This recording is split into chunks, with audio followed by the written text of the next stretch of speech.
네, 글로벌 경제의 다양한 소식을 알아보는 외신 인사이드 시간입니다. 오늘도 우리 현예슬 여신이 함께하겠습니다. 안녕하세요. 네, 안녕하세요. 다시 여신으로 복귀다. 감사합니다. 네. 네. 이번 주에도 다양한 외신 소식이 준비가 되어 있는데요. 한 주 동안 저희 연합 인포맥스 단말기에서 클릭 수가 가장 많았던 외신 탑5 먼저 5위부터 소개해 드리도록 하겠습니다. 5위 기사는요. 65세 이상 미국 노인들 알짜 중산층으로 부상했다라는 뉴욕타임즈지 기사였습니다. 2007년 금융위기 이후 미국 대부분의 가정이 재정난을 겪었지만 유독 65세에서 74세의 노인들은 예외였다고 뉴욕타임즈지가 전했습니다. NYT가 정부 통계와 자체 분석을 토대로 분석한 결과 이 세대가 금융위기를 잘 헤쳐왔을 뿐만 아니라 오히려 상당한 규모로 부를 늘려 그 결과 안정된 수입으로 알짜 중산층으로 부상했다라고 전했는데요. 또 다른 계층들이 무너질 때 노년층만 상승세를 탄 것은 지난 수십 년간 미국에서 목격되지 않았던 현상으로 부자 노인들이 모여들면서 실버타운도 함께 성장세라고 전했습니다. 미국의 65세에서 74세의 노인들이 개인적으로 생각할 때는 조금 시기를 잘 타서 이런 호황을 누린 건 아닌가 싶은데 어떻게 각자 생각하실 때 우리나라에서 알짜 중산층이라고 생각하는 세대는 어느 세대라고 보시고 혹은 또 뭐 시기를 잘 탄 세대가 어느 쪽이라고 보시나요? 우리나라도 비슷할 것 같습니다. 그러니까 지금 집을 가지고 있고 집에 대출이 없이 집 한 채를 온전히 가지고 계신 분이 가장 알짜 아닌가 싶습니다. 지금 50대, 60대 정도면은 자식들에게 뭔가 교육비를 지원해주고 생활비를 지원해주다 보니까 미리 재산도 다 넘겨주고 너무 가진 게 없으신 반면에 70대 부근에 계신 분들은 집이 대출이 없는 분들, 이런 분들이 가장 알짜 중산층이 아닌가라고 생각할 수 있겠습니다. 사실 저희 세대도 세대지만 요새 20대 보면 되게 안 됐더라고요. 그러니까 일단 일자리도 없어요. 그리고 뭔가 뭐 돈을 벌어서 투자를 했을 때 대단한 수익이 나올 것도 없고 뭐 그런 상황이라서 저도 저지만 최근 20대는 되게 더 좀 안 된 것 같아요. 제가 안 됐죠. 우리나라의 그 2014년도 가계금융복지조사에 따르면은요, 그 65세 이상의 그 고령층이 가지고 있는 가계자산의 포트폴리오가 80%가 거의 부동산에 집중되어 있고요. 20%가 금융자산입니다. 이러한 경우에는 어떤 이제 주택 가격의 상승과 하락에 따라서 큰 자산의 변동이 일어나게 되는데요. 특히 이 40대에서 50대의 경우에는 어떻게 보면은 금융자산과 실물자산의 포트폴리오가 어느 정도 안정적인 그 구성을 가지고 있습니다. 오히려 베이비 부머 세대라고 할 수 있는 이제 1955년도부터 63년도생 출신층, 우리나라의 나이로 따지면 한 56세에서 60세 정도의 그 베이비 부머 세대들의 현재 자산 포트폴리오가 가장 취약한 상태라고 볼 수가 있는데요. 아까 말씀하신 대로 70대는 오히려 더 좋은 편이고요. 그 60대가 가장 지금 현재 상황으로 보면 가계자산의 구성 포트폴리오가 가장 안 좋은 상황이라고 볼 수 있습니다. 반면에 에코 세대라고 할 수 있는 그 자녀 세대들, 20대와 30대의 경우가 또 안 좋은 상황인데요. 어떻게 보면은 가장 알짜 중산층이라고 한다면은 40대가 아닌가 생각이 듭니다. 동의하기 쉽지 않습니다. 제가 40대인데. 예, 정말 그렇게 뭐 내라는 답이 쉽게 나오네요. 죄송합니다. 네. 우리나라 중산층이 있긴 있어? 난 그게 없는 것 같아. 중산보다는 연령만 중년층만 있는 것 같습니다. 좋아요. 우울한.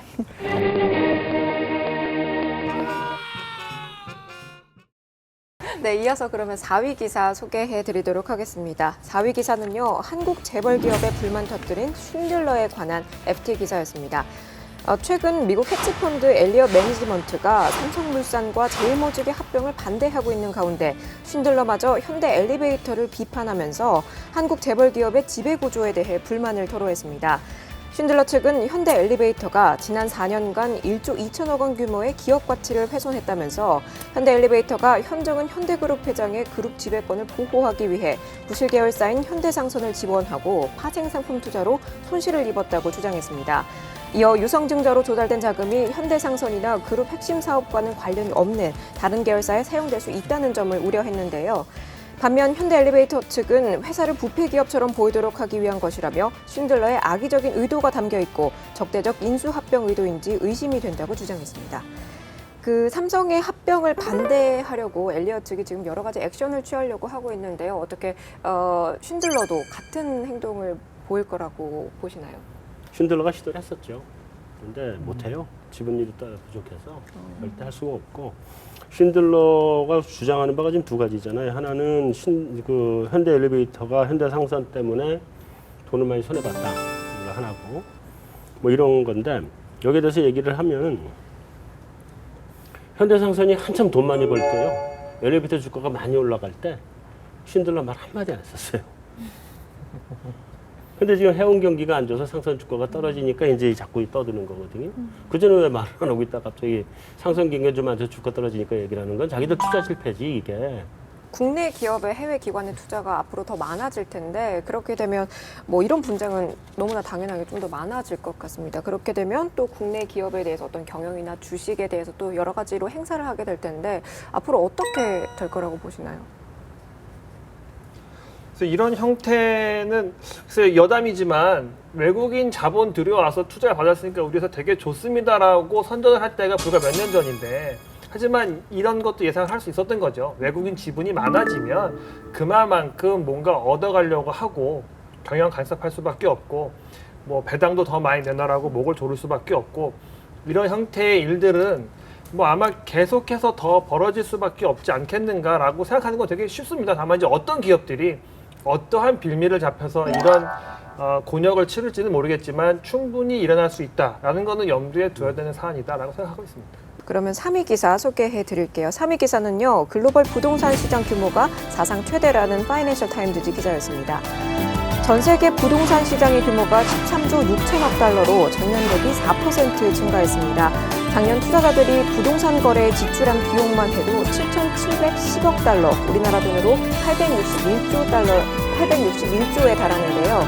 현금 재력가들이 부동산 자산에 집중한 것이 시장 규모의 확대로 이어진 것이라고 분석했습니다. 한편 그 외에 상당수 대출자들은 모든 투자처에서 자기 자본 이익률을 높이는 레버리지 효과가 줄어들자 다시 부동산 시장으로 관심을 돌린 것으로 나타났는데요. FT는 여기에 대해 글로벌 금융위기 이후 지금까지 원하는 수익을 올리지 못하고 있는 상황을 면하기 위한 방안으로 해석했습니다. 우리나라 부동산 시장이 다시 살아나고 있는데 어떻게 그 사람들, 투자자들이 부동산 시장 쪽으로 눈을 돌리고 있는 게 전 세계적인 트렌드로 볼 수 있을까요? 사실 중국의 경우에는 글로벌 금융 위기 이후에 한 2008년도 이후부터 2012년도까지는 상당히 부동산 시장이 좋았습니다. 주택 시장의 그 상승폭이 다른 어떤 나라보다도 굉장히 큰 폭으로 속도 면에서 굉장히 빠른 편이었었는데요. 가장 최근에 한 1, 2년 동안에는 그 상황이 좀 반대의 상황이 좀 일어나고 있는 상황입니다. 특히 상하이나 베이징 같은 경우에는 최근에는 그 상승폭이 급격하게 줄어들면서 지금 이제 약간의 하락 조짐이 나타나고 있는 상황인데요. 전반적으로 글로벌 금융 위기 후에 중국 시장을 중심으로 해서 미국, 그다음에 영국, 그다음에 독일, 일본 이러한 나라들이 전반적으로 상승 추세에 있었고요. 우리나라의 경우에는 작년도의 경우가 연평균 2% 상승을 했습니다. 올해의 경우에도 1월부터 5월까지의 상승폭은 1.5%입니다. 그러니까 전반적인 분위기는 양호한 흐름이라고 볼 수가 있겠고요. 그 투자라는 측면에서 보면은 이제 주식 투자와 부동산 투자를 나눈다면 일반적으로 경제학적인 관점에서 보면 대체제라고 많이 판단을 합니다. 그래서 만약에 수익률 차원에서 본다면 현재 상황으로는 어떻게 보면 부동산 시장이 양호한 흐름을 갖고 있는 우리나라의 주식 시장보다는 부동산 시장 쪽에 더 많은 그 수익률 쪽에 많은 그 익스포저를 갖고 있지 않는 생각이 듭니다. 부동산의 여담 두 가지인데요. 우리나라 한 기관이 유럽에 가서 건물을 사서 이걸 그냥 월세를 받으려고 했는데 1년 반 사이에 건물값이 너무 많이 올라가지고 이거를 그냥 월세를 받는 걸 할까 아니면 그냥 건물을 팔고 차익 실현하고 나올까라고 걱정할 정도로 고민을 할 정도로인데 그 뒤에는 결국 중국인이 있다라는 겁니다. 그래서 중국인은 물건이 있으면 그냥 사는 거지 거기서 얼마의 수익률을 그렇게 열심히 꼼꼼히 계산하지 않는다 이런 얘기가 있고요. 개인적으로 가장 흥미로운 주택 시장은 이 부동산 시장은 미국이라고 보고 있는데요. 금리를 많이 낮춰줘서 부동산 가격이 오른 건 사실입니다. 근데 저희가 볼 때 이게 그 신규 대출, 집을 살려고 대출을 하는 건수는 안 늘어납니다. 그래서 봤더니 이 큰 운용사가 집을 지어서 거기다 넣고선 계속 월세를 받는, 그래서 인터넷 사이트를 보면 당신은 집주인은 누굽니까? 라고 하는데 그 운용사가 가지고 있는 집들을 다 지도를 그려놨습니다. 그러니까 그만큼 이 운용사들도 부동산 시장에 뛰어들어서 월세를 받는 형태의 이 부동산 업을 하다 보니까 전반적으로 부동산 시장에 큰 손이 들어와서 가격을 올려놓는 이런 현상 때문에 좀 많이 오르고 있는 것이 아닌가라고 보고 있습니다. 그 그린스펀이 그 기사 인터뷰를 했는데 CNN 머니와 인터뷰를 했는데 같은 얘기를 했었거든요. 겉으로 보기에는 주식시장 아니 부동산 시장이 굉장히 좋아 보이는데 실제로 따지고 보면 그렇게 많지 않다고. 예, 개인분들은 사실 부동산에 재미 봤다는 뭐 친척분들 계시니까요. 그런 얘기는 못 들어보는데 전반적으로 지표는 또 나쁘지 않습니다. 그래서 그냥 저희가 주식시장 분석할 때 미국 부동산 지표를 많이 보게 되는데 볼 때마다 좀 갸우뚱거리는 부분들이 많아서 좀 고민스럽게 만드는 일부분이기도 합니다. 네, 그러면 2위 기사로 바로 넘어가 보도록 하겠습니다. 2위는요, 서울이 생활비가 가장 비싼 도시로 세계 8위에 꼽혔다라는 FT 기사였습니다. 서울이 전 세계에서 8번째로 생활비가 비싼 도시로 꼽혔습니다. 아파트 임대료와 커피, 청바지, 영화 관람 등 200개 이상의 상품과 서비스 가격을 비교한 결과로 가격 기준 도시는 미국 뉴욕으로 달러화 변동이 순위에 영향을 미치게 되는 건데요. 한국은 지난해 14위에서 올해 8위로 상승폭으로는 10위권 국가 중에는 최고치를 기록했는데 한국 통화 가치가 N달러에 비해 상당히 높기 때문이라고 기사는 분석했습니다. 앞서 서울은 지난 2006년에 2위까지도 오른 적이 있는데요. 전문가는 환율 움직임이 생활비에 영향을 미치지만 특히 올해는 환율 영향이 심각하다라면서 앞으로 환율이 도시의 생활비에 더 큰 영향을 미칠 것이라고 설명했습니다. 올해 환율이 급격하게 변하면서 환율 변화에 따른 착시 효과가 굉장히 많이 나타나는 것 같아요. 올해 그 글로벌 교역량이 10% 이상 이렇게 축소가 됐는데 사실 달러로 표시하다 보니까 이제 엔이나 유로나 이런 통화들의 가치가 떨어지고 걔네들 달러로 변환하면서 그냥 가만히 있어도 전체적으로 규모가 떨어져 보이는 그런 현상들이 있고요. 단적으로 일본은 엔화 표시로 수출액을 발표를 하고요. 우리는 달러 표시로 발표를 하거든요. 근데 일본이 수출이 지금 회복이 되고 있다고 하지만 달러로 변환하면 우리 수출이 훨씬 나은 상황이거든요. 그래서 일단 그 환율에 따른 착시 효과를 무시하면 안 될 것 같다는 생각이 요새 계속 들어요. 예. 네, 그러면 1위 기사 소개해 드리도록 하겠습니다. 한 주 동안 대망의 1위. 한 주 동안 클릭수가 가장 많았던 1위 기사는요. FOMC 후 미국 헤지펀드들 엠매도 공세에 나설 듯이라는 제목의 니온게이자의 신문 기사였습니다. 환율 전문가 도시마 이치오가 뉴욕 헤지펀드들이 미국 FOMC 이후 달러 매수와 엔 매도를 재개할 것으로 보인다라면서 도쿄 시장에서 현재 달러엔 환율이 125엔 벽에 부딪혀 있지만 뉴욕에서는 130에서 140엔대도 염두에 두고 있다고 주장했습니다.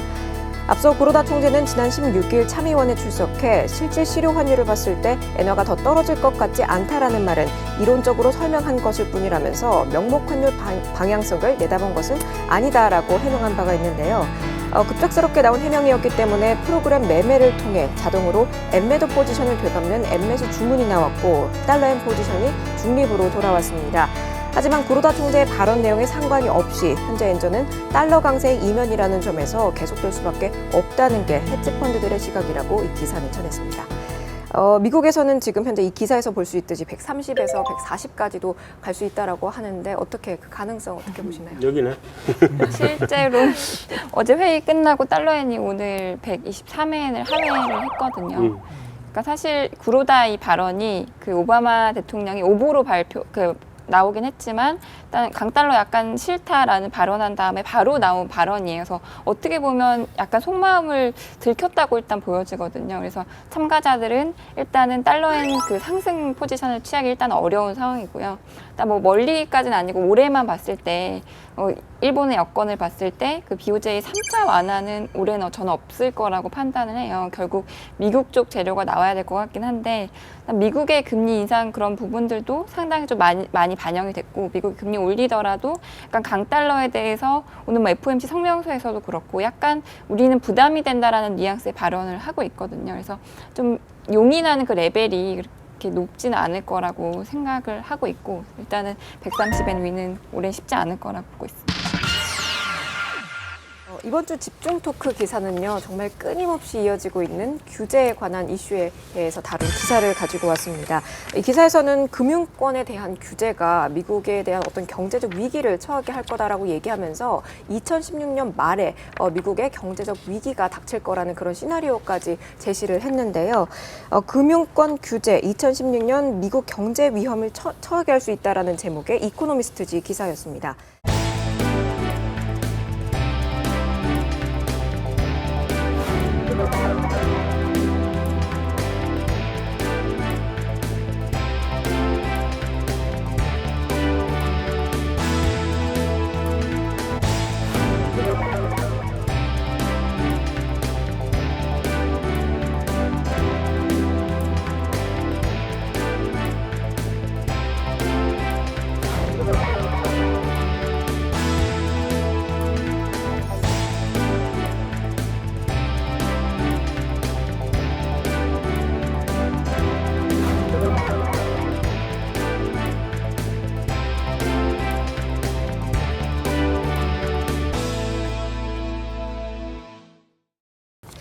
기사에서는 지금 규제로 인해서 뭐 시장의 유동성을 악화시키고 또 그리고 개인 투자자들한테 그 운용 비용이 전가가 되기 때문에 굉장히 좋지 않다라고 해서 규제의 부정적인 면을 일일이 조목조목 짚어서 얘기를 하고 있는데요. 그런데 이런 규제가 사실 그냥 생긴 게 아니라 미국 금융권에서 어떤 문제가 생길 때마다 그 처방으로 나온 건데 뭐 도트-프랭크법이나 볼커룰 같은 것도 그거에 대한 일례일 텐데 어떻게 정말 실제로 이 기사에서 얘기한 것처럼 이런 규제가 시장을 경제를 위협할 정도로 안 좋다라고 보시는지 규제의 어떤 순기능은 아예 없는지 어떻게들 보시나요? 보통 규제의 순기능이 작동을 한 경우가 우리나라의 경우입니다. 그러니까 2007년도 우리나라의 그 LTV 규제가 그 50% 이하로 굉장히 강하게 규제가 있었을 때 다른 나라들이 보통 글로벌 금융위기 때 그 부동산 가격의 폭락과 버블에 대한 그 많은 위험성이 글로벌 금융위기로 확산되는 시점에도 불구하고 우리나라는 상대적으로 다른 나라에 비해서 안정적인 부분을 유지할 수 있었습니다. 그 이유 중에 하나가 LTV 규제라는 상당히 어떻게 보면 순기능적인 역할이 있었기 때문에 가능한 부분이었는데요. 일반적으로 미국의 글로벌 금융위기가 금융 규제가 완전히 거의 없는 상태에서 시작이 됐다는 데서 출발합니다. 예를 들면 집을 구입을 할 경우에서도 LTV가 110%인 경우가 있었습니다. 그러니까 자기 돈이 하나도 없어도 집을 살 수 있는 레버리지가 극대화할 수 있는 상황에서 미국의 그러한 이제 그 부동산발 서브프라임 모기지발 금융위기가 나올 수 있었던 건데요. 만약에 그 이후에 금융 규제가 그러한 부분들을 변동성을 줄이기 위한 규제로 이제 강화되는 측면에서 나왔다면 어떠한 규제가 어떠한 방식으로 합리적으로 시장에 반응했느냐의 규제가 상당히 중요한 부분입니다. 이 부분이 금융이라는 것이 하나의 그 피와 같이 순환이 되는 부분인데 규제를 달리 엉뚱한 방향으로 막는다면 오히려 그 동맥경화라든가 다른 부분에서 큰 문제가 발생할 수가 있는 것이죠. 그때 미국이 아까 말씀하셨지만 집 사면 차도 끼워줬어. 진짜요? 아니 100%에서 110%를 10%를 더 빌려주니까 그 돈 가지고 차 샀다니까. 그래서 은행 사람들이 돈을 빌리라고 와가지고 집 하나 사시고 이듬해 뭐 소파도 좀 바꾸시고 뭐 자동차 가전 제품 좀 바꾸셔야 되지 않을까요? 해가지고 대출 많이 해주고 그 돈이었어요. 근데 저는 이 규제 문제가 굉장히 자주 나오는데 개인적으로 생각할 땐 이건 뭐 옳다 그르다의 문제가 아니라 그때 경제 상황이나 어떤 여건에 의해서 좀 왔다 갔다 해야 되는 건 아닌가라는 생각을 좀 개인적으로 하는데요. 뭐 최근에 우리나라도 금융 규제를 좀 완화해야 된다라는 목소리가 나오고 있는데 연구원님들 개인적으로 생각하실 때 지금 우리나라의 경제 상황이나 여건을 고려했을 때 어느 쪽에 좀 더 무게 중심이 실려야 된다고 보시나요? 저는 이제 그냥 금융시장, 그러니까 이 2008년도 금융위기가 터졌을 때에 시장이 정말 혼란스러웠던 부분은 출발은 주택시장의 모기지다라고 했지만 그 파급 과정을 아무도 예측하지 못했기 때문에 벌어진 사태니까 이렇게 이 바이러스가 변종하듯이 번져나가는 것에 대해서는 일정 부분의 규제는 좀 있어야 된다라는 생각을 가지고 있습니다. 그래서 우리나라 마찬가지고요. 그래서 일정 수준의 규제는 필요하다. 하지만 그거는 일관성이 있고 시장의 목적을 분명히 말해줘야 된다. 이런 차원에서 규제는 좀 필요하지 않는가 싶습니다. 네, 오늘 시간 여기서 마무리하는 걸로 하고요. 사실 규제는 미국은 너무 없으니까 규제를 좀 강화해야 되고 우리는 너무 세기 때문에 좀 낮춰줘야 되는 거고 그렇게 보면 뭐 큰 문제 없어요. 여기서 마무리하시고 근데 부탁이 하나 있어요. 네, 참 요즘 공부하기 싫은데 자꾸 이렇게 공부해야 되는 어려운 걸 갖고 나오면 머리에 치나 이제 재밌는 걸로 쉽고 재밌는. 쉽고 재밌는 거 좀 골라주세요. 알겠습니다. 부탁합니다. 네, 자, 우리 오늘 여기서 마무리하도록 하죠. 수고했습니다. 수고하셨습니다. 네, 수고했습니다. 저는 재밌었어요. 아 진짜요? 감사합니다. 아직까지 너무 공부를 하시는군요.